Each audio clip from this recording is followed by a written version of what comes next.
నక్కలా ఎవడరా గుంట నక్కలు? మీరు పందికొక్కులు. సెంట్రల్ యూనివర్సిటీ భూముల్ని మింగడానికి వచ్చిన మీరు పందికొక్కులు. మీకు చదువు లేదు, సంస్కారం లేదు. ఓటుకు నోటు కేసులో ఏదో ఎలక్షన్లప్పుడు సారానో మందు పంచి మీరు ఎమ్మెల్యేలు అయ్యి విర్రవీగుతున్నారు. కర్రు కాల్చి బాధ పెడతాం బిడ్డ ఏమనుకుంటున్నారో. అసలు మీకేం హక్కుందిరా? తెలంగాణ ఉద్యమంలో లాఠీ దెబ్బలు తిన్నారా? మీకు ఏమైనా త్యాగం తెలుసా, తెగింపు తెలుసా? అంటే తెలంగాణ ప్రజలు మౌనంగా ఉన్నారు కానీ రెచ్చిపోతే బిడ్డ ఖబర్దార్. దీనికి సమాధానం ఎవరు చెప్పాలి? రేవంత్ రెడ్డి చెప్తాడా? సెంట్రల్ యూనివర్సిటీ ఆస్తుల్ని కుదవబెట్టే హక్కు ఎవరికి ఇచ్చిండు? ఏ ప్రభుత్వం ఇచ్చింది? కేంద్ర ప్రభుత్వం ఆస్తి అయితే మొత్తం కుదవబెడతావా? ఇలా హైదరాబాద్లో కేంద్ర ప్రభుత్వ ఆస్తులు లక్షల ఎకరాలు ఉన్నాయి, మరి కుదవబెడతావా? ఇలా CCMB కూడా రిజిస్ట్రేషన్ చేసుకోకపోవచ్చు. అంటే కేంద్ర ప్రభుత్వం వేరు, రాష్ట్ర ప్రభుత్వం వేరు. ఇంకేమంటారట, ఎకో పార్క్ పెడతారట ఈ మొక్కలు. ఈ మార్చి 4వ తారీఖు సుప్రీంకోర్టు అన్ని రాష్ట్ర ప్రభుత్వాలకు ఒక గైడ్లైన్స్ ఇచ్చింది. ఏమని గైడ్లైన్స్ ఇచ్చిందంటే, నగరీకరణ పెరుగుతుంది, అర్బన్ జంగల్స్ కాంక్రీట్ జంగల్స్ అవుతున్నాయి, ఆక్సిజన్ తగ్గిపోతుంది, వీలైనంత వరకు నగరాల్లో ఆక్సిజన్ శాతం పెంచండి, లేకులు పెంచండి అని చెప్పి మార్చి 4న సుప్రీంకోర్టు ఒక గైడ్లైన్స్ ఇస్తే, మార్చి 15న CS శాంతకుమారి ఆధ్వర్యంలో ఒక కమిటీ ఏర్పడ్డది.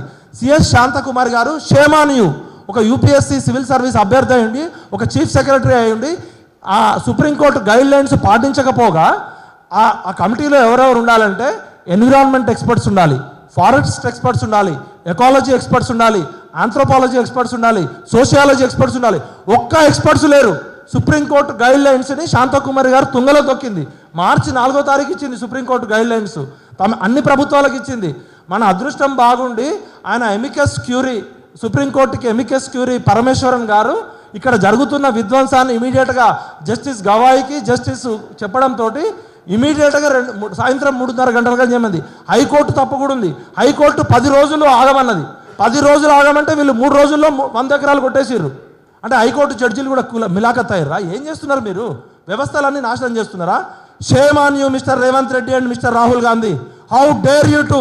ఇది ప్రజల ఆస్తి, ప్రభుత్వ ఆస్తి అంటే ప్రజల ఆస్తి. ఒక బాంబేలో ఉన్న ఒక బ్రోకర్కి 100 కోట్లు లంచం ఇచ్చి ఏ విధంగా మా 40,000 కోట్ల ఆస్తిని 10,000 కోట్లకు కుదవబెడతావు? ఈ డాక్యుమెంట్స్ మొత్తం మీడియాకి ఇవ్వాలి. ఇలా మీడియా మిత్రులు కూడా అడుగుతున్నారు, మరి అందరూ ఎడసొచ్చారు మీడియా వాళ్ళంతా? ఇంత కీలకమైన సమావేశం జరుగుతుంటే మెయిన్ స్ట్రీమ్ మీడియా ఎడసొచ్చింది అంటే కంచె చేను మేసింది. కంచె గచ్చబౌలిలో కంచె చేను మేసింది. ఇలా విద్య విలువ తెలియదు, వైద్యం విలువ తెలియదు. విశ్వవిద్యాలయాలని కాపాడాలి. ఇవాళ వన్యప్రాణి సంరక్షణ చట్టం కింద మా ఖమ్మం జిల్లాలో ఒక్క నెమలిని చంపినందుకు మంత్రి పదవి పోయింది. ఒక్క నెమలిని వండుకొని తిన్నందుకు. ఇవాళ ఇన్ని నెమలను చంపిన వీళ్ళందరినీ బొక్కలో వేయాలి. ఎన్ని జింకల్ని చంపిర్రు, ఎన్ని తాబేళ్లను చంపిర్రు, అరుదైన పక్షులను చంపిర్రు వీళ్ళు.